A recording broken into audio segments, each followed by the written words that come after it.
कभी-कभी ज़िंदगी हमें ऐसे मोड़ पर लाकर खड़ा कर देती है कि समझ ही नहीं आता कि हम हँसें या रोएँ। आज मैं आप सबसे दिल की एक बात शेयर करने वाली हूँ।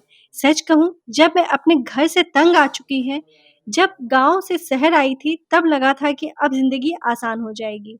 हर सुविधा मिलेगी, बच्चों का भविष्य अच्छा होगा और खुद को भी थोड़ा समय मिलेगा। लेकिन पिछले कुछ दिनों में जो हुआ है ना, उसने मुझे एक अंदर से ना बिल्कुल डरा दिया है। एक पल के लिए लगा कि शायद हमने शहर आकर बहुत ज़्यादा गलती कर दी है। आखिर ऐसा क्या हुआ? पूरी बात इस वीडियो में आपको बताने वाली हूँ आज, इसलिए वीडियो को पूरे अंत तक ज़रूर देखिएगा। नमस्ते दोस्तों, आप सभी का मेरे चैनल पे बहुत-बहुत स्वागत है। आज की वीडियो में मैं अपने दिल की बात आप सबसे शेयर करना चाहती हूँ। पहले कुछ सालों में मेरा मन जो बहुत भारी रहता था। कई बार सोचा था कि यह बात किसी से कहूँ या नहीं, लेकिन फिर लगा कि आप लोग सिर्फ़ मेरे दर्शक नहीं हैं, बल्कि मेरे परिवार की तरह हैं। सच कहूँ तो अब कभी-कभी ऐसा लगता है कि मैं इस शहर की भाग-दौड़ से ना बहुत ज़्यादा तंग आ चुकी हूँ।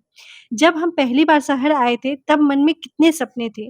लगा था कि यहाँ सब कुछ आसान होगा, बच्चों की पढ़ाई अच्छी होगी, ज़रूरत का हर सामान पास में मिल जाएगा और शायद जीवन थोड़ा-सा आराम से गुज़रेगा। लेकिन धीरे-धीरे समझ आया कि शहर सिर्फ़ ऊँची इमारतों और चमकती रोशनी का नाम नहीं है। यहाँ हर किसी के पास समय बहुत कम है। लोग एक-दूसरे के इतने पास रहते हैं, फिर भी दिलों के बीच दूरियाँ महसूस होती है। गाँव में अगर मैं दरवाजे पे खड़ी हो जाती थी, तो कोई न कोई हाल-चाल पूछ ही लेता था। यहाँ पूरा दिन निकल जाता है, लेकिन कई बार किसी से 2 मिनट बात भी नहीं हो पाती। एक हाउसवाइफ़ की ज़िंदगी वैसे ही आसान नहीं होती। सुबह आँख खुलते ही काम शुरू हो जाता है। सबसे पहले चाय, फिर नाश्ता, बच्चों की तैयारी, घर की सफाई, कपड़े, बर्तन, खाना और पता नहीं चलता कि कब सुबह से शाम हो जाती है। इन सब कामों के बीच में कई बार मैं खुद से पूछती हूँ, क्या मैं वही ज़िंदगी जी रही हूँ जिसकी मैंने कल्पना की थी? फिर खुद को समझाती हूँ कि नहीं, परिवार के लिए मेहनत करना ही सबसे बड़ी खुशी होती है। लेकिन कभी-कभी मन भी तो थक जाता है। शायद आप में से बहुत बहनें मेरी इस बात को महसूस कर पाएँगी और अपनी ज़िंदगी से रिलेट कर पाएँगी। बाहर से सब कुछ ठीक दिखाई देता है, लेकिन अंदर कितनी बातें चल रही होती हैं, यह सिर्फ़ एक हाउसवाइफ़ ही समझ सकती है। इसी बीच हमने सोचा कि इतने दिनों से कहीं घूमने नहीं गए हैं। बेटी भी कई दिनों से कह रही थी कि मम्मी मुझे मेले में जाना है। इसके चेहरे पे खुशी देखकर ना हमने तय किया कि इस रविवार सब मिलकर मेले चलेंगे। उस समय हम बिल्कुल भी अंदाज़ा नहीं था कि यह छोटा-सा फैसला हमारी ज़िंदगी के सबसे डरावने अनुभवों में बदल जाएगा। आगे जो हुआ उसने मुझे अंदर तक हिला दिया। उस दिन मुझे पहली बार महसूस हुआ कि एक माँ का सबसे बड़ा डर क्या होता है। उस दिन सुबह मेरी शुरुआत हमेशा की तरह जल्दी में हुई, लेकिन आज मन में एक अलग ही खुशी थी। कई दिनों बाद पूरा परिवार साथ में बाहर जाने वाला था।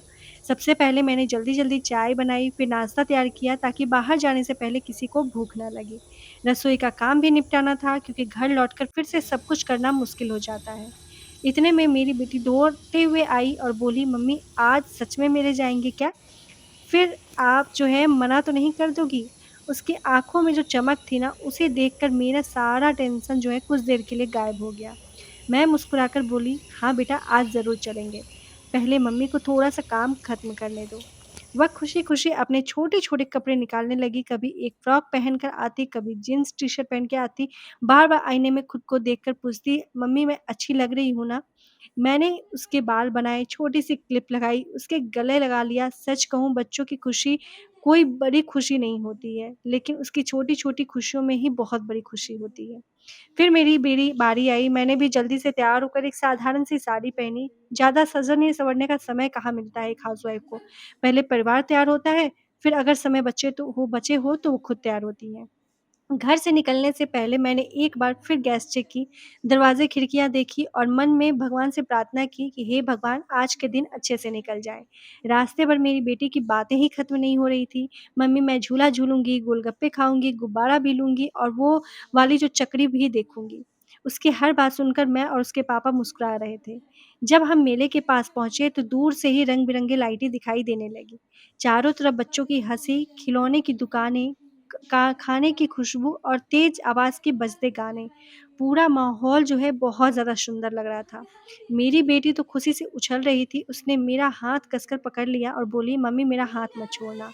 मैंने प्यार से कहा, "नहीं बेटा, मैं यहीं हूँ।" शुरुआत में सब कुछ बहुत अच्छा चल रहा था। हमने बहुत सारी फ़ोटोज़ भी क्लिक की, थोड़े घूमे, बेटी के लिए एक छोटा-सा खिलौना भी खरीदा, फिर एक दुकान पे रुक गए। लेकिन जैसे-जैसे शाम होने लगी, मेले में भीड़ अचानक से बढ़ने लगी। लोग इधर-उधर भाग रहे थे, हर तरफ आवाज़ें ही आवाज़ें थीं। उस भीड़ के बीच में एक ऐसा पल आया, जिसने मेरी साँसें ही रोक दी। मैंने जैसे ही एक पल के लिए इधर-उधर देखा, मेरी बेटी मेरे पास नहीं थी।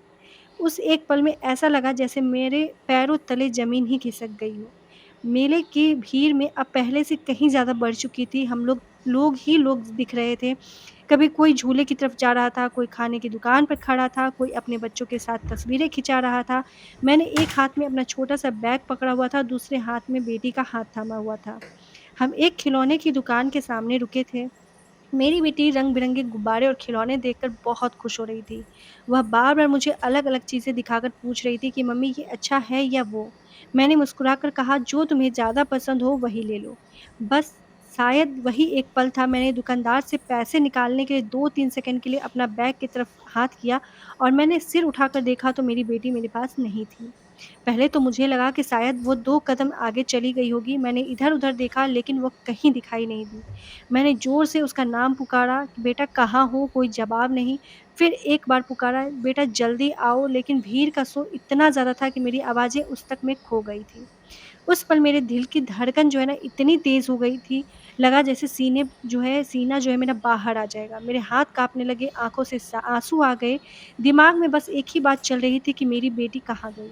मैंने तुरंत उसके पापा को आवाज़ दी। हम दोनों अलग-अलग दिशाओं में उसे ढूँढने लगे।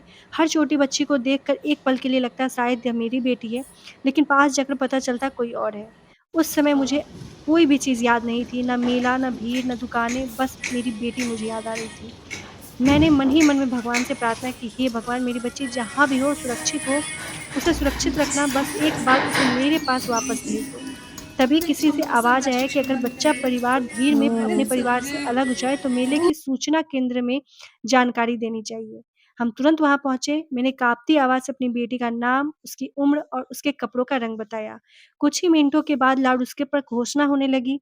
मेरे लिए वे कुछ मिनट घंटों जैसे लग रहे थे और फिर दूर से मैंने देखा एक कर्मचारी मेरी बेटी का हाथ पकड़कर मेरी तरफ लेकर आ रहा है। मेरी बेटी थोड़ी-सी डरी हुई थी लेकिन बिल्कुल सुरक्षित थी। मैं दौड़कर उसके पास गई और इतनी ज़ोर से गले लगाया, जैसे अब कभी भी उस अपने से दूर कभी नहीं जाने दूँगी। उसने मासूमियत से कहा, "मम्मी मैं आप ही को ढूँढ रही थी।" इसकी यह बात सुनकर मेरी आँखों में आँसू रुक ही नहीं रहे थे। उस दिन मैंने महसूस किया कि एक माँ के लिए दुनिया की सबसे बड़ी दौलत उसका बच्चा होता है। उस पल के बाद मेरे लिए मेला घूमना और खरीदारी सबसे पीछे छूट गया। मेरे लिए सबसे ज़रूरी सिर्फ़ मेरी बेटी का सुरक्षित होना था। आज का जो ये मैं जो कहानी आपको बता रही हूँ, अब तो बच्चे मेरे बड़े हो गए हैं, लेकिन ये कहानी तब की है जब मेरी बेटी मात्र 10 साल की थी। उस दिन जब हम घर वापस आए, तो घर वही था, लेकिन मेरा मन पहले जैसे नहीं था। मेरी बेटी तो थोड़ी देर बाद पहले से फिर से हँसने लगी, अपने नए खिलौने देखने लगी, लेकिन मैं बार-बार उसी पल को याद करके रो रही थी। बार-बार मन में एक ही बात सवाल आ रहा था कि अगर उस दिन मेरी बेटी मुझे नहीं मिलती तो क्या होता? यह सोचकर तो मेरी आज भी रूह काँप जाती है। उस रात को खाना तो बनाया, लेकिन न जाने कितनी बार हाथ रुक गया। रोटी बनाते-बनाते भी आँखों के सामने वही मेला, वही भीड़, वही घबराहट घूम रही थी।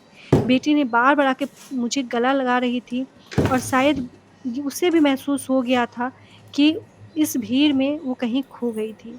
शायद उसे भी महसूस हो गया कि उसकी मम्मी कुछ ज़्यादा ही चुप हो गई हैं। मैंने उसे अपने पास बैठाया, उसके सिर पर हाथ फेरा, फिर उसे देखते हुए भगवान का शुक्रिया अदा करने लगी।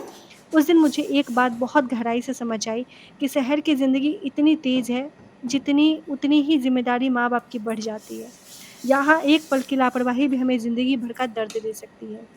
पहले मैं सोचती थी कि शहर में हर सुविधा है, इसलिए सब आसान होगा, लेकिन अब समझ आया कि सुविधाओं के साथ-साथ चुनौतियाँ भी उतनी ही ज़्यादा बढ़ जाती हैं। भीड़ इतनी ज़्यादा होती है कि अब कौन किससे अलग हो जाए पता ही नहीं चलता और सच कहूँ इसी भाग-दौड़ ने मुझे अंदर से थका दिया है। सुबह से रात तक काम, घर की ज़िम्मेदारी, बच्चों का चिंता, बजट की चिंता और फिर हर समय यह डर कि कहीं परिवार पे कोई मुसीबत ना आ जाए। कई बार तो लगता है कि हम हाउसवाइफ़ अपने लिए जीना ही भूल जाते हैं और हम हमेशा यही सोचते रहते हैं कि सब ठीक रहे, बच्चे खुश रहे, परिवार सुरक्षित रहे और शायद यही हर माँ की सबसे बड़ी पहचान होती है। उस रात मैंने भगवान से सिर्फ़ एक ही प्रार्थना की कि मुझे और कुछ नहीं चाहिए, बस मेरे परिवार हमेशा सुरक्षित रहना चाहिए। उस दिन के बाद मैंने तय किया कि चाहे कितनी भी जल्दीबाज़ी हो, चाहे कितनी भी भीड़ हो, अब मैं अपनी बेटी का हाथ कभी नहीं छोड़ूँगी। क्योंकि ऐसे पल होते हैं जो इंसान को पूरी ज़िंदगी के लिए बदल देते हैं और मेरे लिए वह दिन बिल्कुल उसी तरीके से था। उस दिन की घटना कई दिन बीत चुके हैं, लेकिन फिर भी ज़िंदगी में रफ़्तार जो है चलने लगी है। सुबह उठना, चाय बनाना, नाश्ता करना, लेकिन एक चीज़ बदल गई है मेरे सोचने का तरीका। पहले मुझे लगता था कि बड़ा शहर मतलब बेहतर ज़िंदगी। यहाँ हर सुविधा, बड़े बाज़ार, अच्छे स्कूल, हर चीज़ आसानी से मिल जाती है। लेकिन अब समझ आ रहा है कि सिर्फ़ सुविधा होने से ज़िंदगी आसान नहीं हो जाती है। अगर मन हमेशा भागता रहे, अगर हर दिन सिर्फ़ दौड़-भाग में निकल जाए, अगर अपने ही लोगों के साथ बैठकर 2 बातें करने का समय ना मिले, तो फिर उस सुविधा का क्या फ़ायदा? कई बार मुझे अपना पुराना घर याद आता है। वहाँ सुबह की हवा ही कुछ अलग थी, पड़ोसियों का अपनापन अलग था। अगर किसी दिन तबीयत ठीक ना हो तो बिना कहे दरवाज़ा खटखटा देता था, सब ठीक है ना? यहाँ महीनों निकल जाते हैं, सामने वाले का नाम भी कुछ लोगों को पता नहीं होता है। तो एक हाउसवाइफ़ होने के नाते सबसे बड़ी चुनौती यही है कि हम पूरे परिवार का ध्यान रखते-रखते कई बार खुद को भूल जाते हैं। कभी अपने मन की बात कहने का समय ही नहीं मिलता, कभी बिना किसी वजह के भी आँखें भर जाती हैं और फिर हम खुद ही मुस्कुराकर अपने आँखों की आँसू को छुपा लेते हैं। कई बार तो क्योंकि हमें पता होता है कि घर की हिम्मत अगर कोई है तो वो माँ है। मैंने कितनी बार मन में फ़ैसला किया कि अब मैं छोटी-छोटी खुशियों को टालूँगी नहीं। परिवार के साथ बिताया हुआ हर पल सबसे कीमती है। घर चाहे छोटा हो या बड़ा हो, अगर उसमें प्यार और अपनापन है, तो वही सबसे सुंदर जगह होती है। तो दोस्तों, आप सबसे बातें करके ना मुझे बहुत ज़्यादा अच्छा लगा और आज मेरा मन हल्का हो गया। अगर दिल बेचैन है ना, तो सबसे आलीशान घर भी आपको खाली-खाली लगता है। आज मैं आप सबसे यही कहना चाहती हूँ कि अगर आप भी मेरी तरह एक हाउसवाइफ़ हैं, तो अपने परिवार का ध्यान रखिए, लेकिन अपने मन का भी रखिए। कभी-कभी 5 मिनट अपने लिए काफ़ी होता है निकालने के लिए, क्योंकि ज़िंदगी की सबसे बड़ी दौलत पैसा ना होती है, बल्कि घर होता है। सबसे बड़ी दौलत है अपनों का साथ, उनका प्यार और उनका सुरक्षित रहना। शायद यही बात मुझे उस दिन सबसे गहराई से समझ आई। तो दोस्तों, आज यह सब बातें आप लोगों से शेयर करके ना सच में मेरा मन थोड़ा हल्का हो गया। कई बार हम हाउसवाइफ़ अपनी सारी भावनाएँ अपने अंदर ही दबा कर रख लेते हैं। हम सोचते हैं कि अगर हम रोएँगे या हम अपनी परेशानी बताएँगे, तो कहीं परिवार परेशान ना हो जाए। इसलिए हर दिन मुस्कुराते हैं, चाहे अंदर से कितने ही थके क्यों ना हो। लेकिन उस दिन मेले में जो हुआ ना, उसने मुझे एक बड़ी सीख दी है कि ज़िंदगी में कभी भी कुछ भी हो सकता है।